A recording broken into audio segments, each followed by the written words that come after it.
What up, YouTube? Today I wanted to talk about placements. A lot of you guys have been asking like how to get more placements, and I've compiled like a list of 4 major tips to get more placements, and then one crazy bonus tip that I haven't shared with anyone before, but that I feel like is the most genius thing out of all 5 things that I'm gonna say, but I'll keep that for the end. So make sure you stick around to the end of the video because that's the real sauce. And as always, if you want to get fire drum kits, fire new sound samples, whatever, link in the description down below for my new company called Secret Audio. Tip number 1 is make sure that there's room for the artist. I know a lot of people have already said this, but whenever you're making loops or beats, just make sure that there's still room for the artist. It's making beats with the purpose of getting a placement is different than making beats for the purpose of listening to those beats. You got to make sure that it's a support for the artist and that the artist can have space to do his or her thing on the beat. So most of the time, if you put a lot of lead sounds in your beats, it's fucked because the artist is boxed in straight away. So I pulled up a beat here which had a pretty intense main melody. It's a loop by one of the guys over in Discord. So if you want to send me loops or connect with other people, join the Discord, link in the description down below. So I pulled up a beat I made yesterday right here. Sounds like this.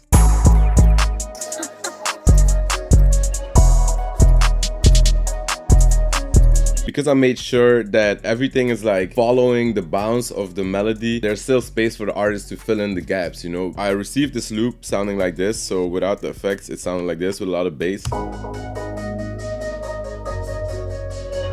See, and there's already like there's rhythm going on there already, so you have to make sure that you respect the rhythm of the loop. Even the little plug snare right here,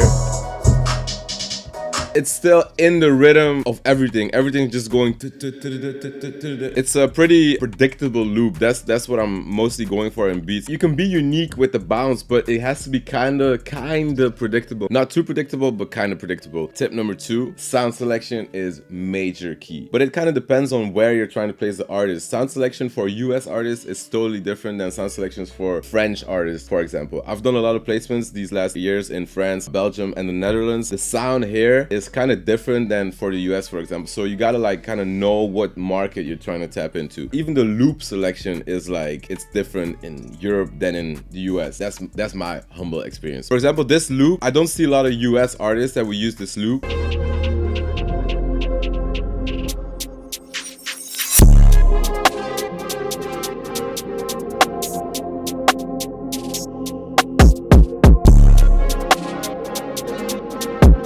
Even though this is obviously more of a drill beat, but I still feel like this is a very European sounding drill beat. They use different drill sounds in New York than they use in France and then they use in London. I mean, there's some crossover, but generally speaking, there's a little bit of a difference in sound. So definitely make sure that the market you're trying to tap into, make sure you listen for what kind of sounds are the popping sounds right now. You know, like I'll pull up like a real American beat right now.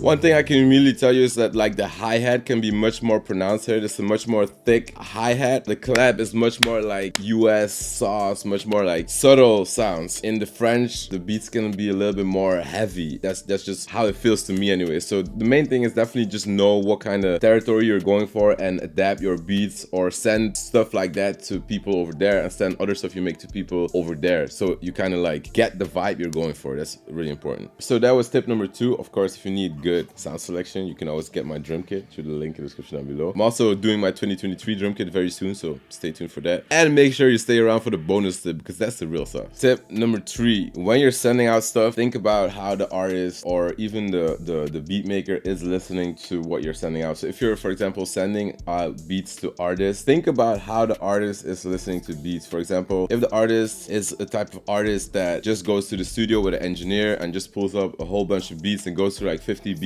before actually loading one up and going on it, you gotta just make sure that the way you send your emails is you gotta be on top when he or she goes to the studio. So follow their IG, whatever, and see when they're in the studio and send them beats at that moment. Make sure you consistently send them beats, but not too much so you're not spamming. But you gotta get to that place where people are opening your emails and know to expect quality from you. It works the same way with a producer that's looking to use loops. For example, when people send me loops, if people are spamming me too much, I'll automatically refrain from opening their emails. But if they just consistently send out like, I don't know, 4 loops every week or every 2 weeks, something like that, I happen to see their name come up multiple times and then I decide to click on it and it's fired, then as soon as that has happened, I'm like, okay, I'm checking their emails every single time. And it works pretty much the same way with artists. As soon as they know to expect quality from you, they'll probably keep opening as long as you don't like go and over spam them. If you know that someone used something you sent, just maintain the same frequency. Don't then just like, for example, if I use a loop and then I send back the beat and then someone sends me 50 loops back, it's like, yeah, bro, like, come on, bro. So you got to create this like, I'm sending it, but I'm not overdoing it kind of vibe. If the artist is not really like an artist that loads up a whole bunch of beats, maybe the artist is more like an artist that likes to write to certain beats for a long time and sit on a certain beat for a long time, it might be best to find a way to get their WhatsApp or their iMessage so you can send them the beat to their phone so they have it with them and not in their email. If you get the beat to their phone, they're much more inclined to like start writing to it. But you got to understand the world of that person before you're trying to send stuff to them. Tip number 4, and this is a tip, it doesn't go for everyone because there's plenty of examples of people that don't do this that are still successful, but I would say relocate to where you want to work. I grew up in a small town called fucking RELOCATE, Belgium, which is like super small, and when I wanted to start working with more artists, I just moved to a bigger city where there was much more culture and artistry and recording and studio shit going on. As soon as I did that, I became one of the main producers in Brussels. You just gotta like be where the action is. The same principle goes for the online shit. So if, for example, some Discord, like Chuki Beats Discord is the place to be, you gotta be in the Discord and connect with the people there, but get yourself surrounded by the people that are doing the thing that you want to be doing. If you're trying to, you know, work with US artists, if you can move to that place, that would be the #1 thing I'd advise you if you really want to make it. You know, if you really like, if it's like all or nothing, I want to be a producer, I want to do this, like relocating is for me one of the best things to do because you're just there and you leave yourself with no other choice than to really just grind for it, go make it. Being there, I can start working with people there, and then, you know, before you know it, you know, this person, this person, this person, and then you get the placement because you're working with everybody. So it's definitely like relocating is definitely something I would consider or tell you guys to consider because every time I've done it, it has worked out in my advantage. I hope these 4 tips have really helped you, but right now I've got the tip of all tips. If you're sending out beats to artists, know that that artist receives a lot of beats. If they're going through like 50 beats in a studio session, they don't want to be waiting around for like listening how the beat gonna drop. Like, for example, you can't put like 1-minute intros to your beats because artists are trying to go through the beats fast. One major tip I can give you guys is have the beat drop on the start and then put the intro. So this is how 90% of you guys would start this beat.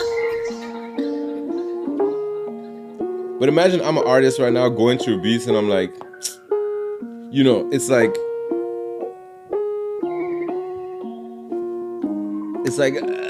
trying to, you know, go through beats fast. So this is like the start of the beat, but then I just put in like a little pre-section. I mean, they can cut it out if they want to, but it's just for them listening to the beat. They just gotta press play in their email box and hear this. It's like, oh, you know? You guys don't know how much of a difference this makes because it's all like perception. Like people and artists intellectually know like, oh yeah, there's an intro and you gotta wait for the drop, whatever. But it's all about surprising people. So when they're going through their email box and 90% of producers send it like this, and then you're the guy going through your email box hearing this. It's like, ooh, okay, shit, let me hear it. You can start vibing to it. You feel it. Hey, and then they go and it's like, oh shit, there's an intro. It's like, oh, I want it to drop again. And then that's, in my opinion, one of the best things to do when sending out beats is create some sort of like a unique drop. Maybe that was what Pharrell was doing the whole time with those. Dun, dun, dun, dun. That's probably what he did, bro. Shit, I just got your secret, Pharrell. Nah, but hey, I feel like that is one of the best tips I could give you guys. Like stand out in the email box or stand out when people are listening to your beats is the most important thing because artists have no time with listening to your intros. Hey, this was a little bit of a different type of video, bro, but I hope you guys enjoyed it. Anyways, I'm just trying to help out you guys as much as I can. Let me know what you guys want to see. I'm gonna bring back cookups soon, and yeah, I'm just, you know, doing me, working on my shit, getting more placements, going to the US, and yeah, can't wait to show you guys more about what I'm doing. So much love. Get my drum kit on secret.audio, link in the description down below. Follow me on Instagram, TikTok, everything, and thank you guys so much for the support. I really do love you. Bye bye.